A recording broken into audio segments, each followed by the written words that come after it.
एक बार की बात है, क्रिस्टल की सल्तनत में एक परी रहती थी जिसका दिल निहायत नर्मो नाजुक था। उसका कमरा खुद उसकी तरह गैर मामूली था। वो जमीन से बहुत ऊपर एक देव कामत सूरजमुखी के अंदर बना हुआ था। मगर उसकी एक अजीब सी आदत थी जिससे वो छुटकारा ना पा सकी। जब कभी उसे कोई तितली नजर आती या कोई परवाना जिसके पर आधी रात के रेशम की तरह नर्म होते, तो वो खुद को रोक ना पाती।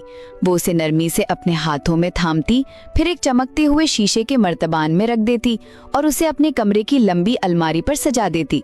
उसे ये देखना बहुत अच्छा लगता कि परों की फड़फड़ाहट क्रिस्टल की रोशनी में जगमगाती है।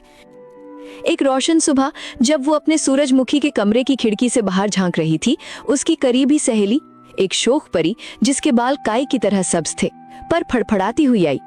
मैंने एक बाग ढूंढ लिया है, उसकी दोस्त ने सरगोशी की। एक ऐसा राजदाराना बाग जहां आज तक कोई परी नहीं गई। खूबसूरत परी का दिल धड़कने लगा। मुझे वहां ले चलो, उसने बेताबी से कहा। उसके परों में इश्तियाक से लर्जिश दौड़ गई। उसने तेजी से अपने चमकते हुए शीशे के मर्तबान जमा किए और सूरजमुखी के तने के गिर्द लिपटी लकड़ी की घूमती सीढ़ियों से नीचे उतरने लगी। दो सहेलियां रवाना हुईं।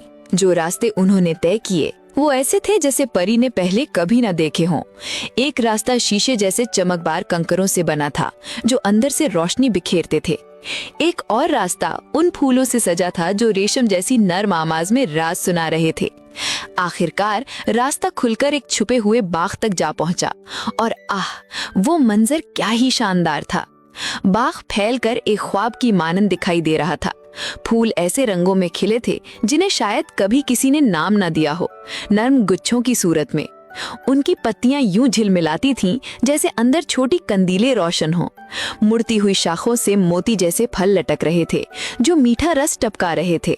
फूलों के दरमियान नन्हे नन्हे कॉटेज छुपे हुए थे जो बांस और कलियों से बने थे।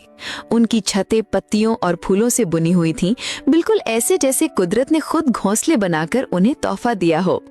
परी की आंखें हैरत से फैल गईं। जब वो आगे बढ़ी, बाग के ऐन वस्त में उसने एक कैफे देखा जो मुकम्मल तौर पर चमकते हुए सियाह और गुलाबी क्रिस्टल की टाइलों से बनाया गया था। अंदर नन्ही नन्ही मखलूकात जो खुम्बी से ऊंची ना थी, चाय पेश कर रही थी। वो नाजुक बर्तन उठाए हुए थी, ऐसे छोटे कि एक उंगली के नाखून पर समा जाएं। परी का दिल अजीब सी मसरत से भर गया। मगर फिर जब वो कैफे से आगे बढ़कर एक बेरीज के बाग में पहुंची तो उसकी नजर एक ऐसी शय पर पड़ी जिसे वो नजरअंदाज न कर सकी। एक तितली। उसके परों पर सूरज की रोशनी यूं झलक रही थी जैसे नीला नीलम आहिस्ता आहिस्ता नारंगी आग में घुला हो। उसकी उंगलियां ख्वाहिश से कांप रही थीं। मगर जैसे ही उसका हाथ तितली के परों को छुआ, चांदी और बनफशी रंग का घना धुआं उसके गिर्द लपट गया। बाग उसकी आंखों के सामने घुलने लगा। हवा बोझल हो गई और जब धुआं छट गया तो उसने खुद को एक क्रिस्टल के क्यूब में कैद पाया। ये क्रिस्टल क्यूब बहुत बड़ा और चमकता हुआ था।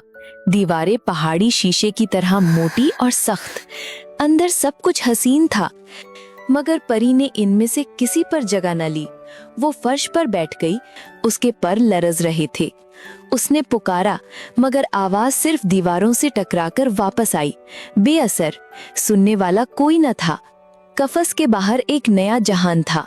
नन्हे सियाह और जर्द मकान दरख्तों और फूलों पर जगमगाते जैसे कंदीलें हों।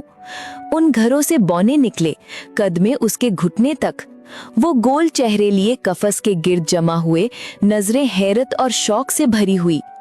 वो उसे ऐसे देख रहे थे जैसे कोई सितारा जमीन पर उतर आया हो। उनकी आंखों में अकीदत थी, मगर अल्फाज ने परी का दिल कांप दिया। हमने चुड़ैल से कहा था कि एक हसीन परी को क्रिस्टल में कैद कर दे ताकि हम हमेशा उसे देख सकें। वो हमारी है, हमेशा के लिए। परी की आंखों में आंसू आ गए क्योंकि उसी लम्हे उसने सच को पहचान लिया। यही कुछ वो खुद करती आई थी, हर तितली, हर परवाने, हर नाजुक जानदार को कैद करके। उनकी आजादी छीन ली, उनके हुस्न की तारीफ की, मगर कभी न सोचा कि शीशे के पीछे रहना कितना अजियतनाक होता है। उसके आंसू मोतियों की तरह गिरे। दिल पछतावे और गम से लर्ज उठा। अचानक रोशनी छा गई। क्रिस्टल का कफस टूटकर चमकती किरणों में बिखर गया। और वो खुद को एक वसी हॉल में पाई जो खालिस रोशनी और क्रिस्टल से जगमगा रहा था। उसके सामने परियों की मलिका खड़ी थी। मलिका मुस्कुराई। अब तुम समझ गई हो, उसने नरमी से कहा। किसी को कैद करना, उसकी आजादी छीन लेना कैसा होता है? परी ने आंसुओं के साथ सर झुका लिया। मलिका ने मजीद कहा, अब से मर्तबान खाली रहेंगे, तितलियां और परिंदे आजाद रहेंगे, हवा के साथ रक्स करेंगे। ये कहकर मलिका की रोशनी मध्यम हो गई। परी चौंक कर जागी। अपने सूरजमुखी के कमरे में क्रिस्टल अलमारी जगमगा रही थी, मगर सारे मर्तबान खाली थे। कोई पर, कोई कैदी न था। उसने खिड़की से बाहर देखा।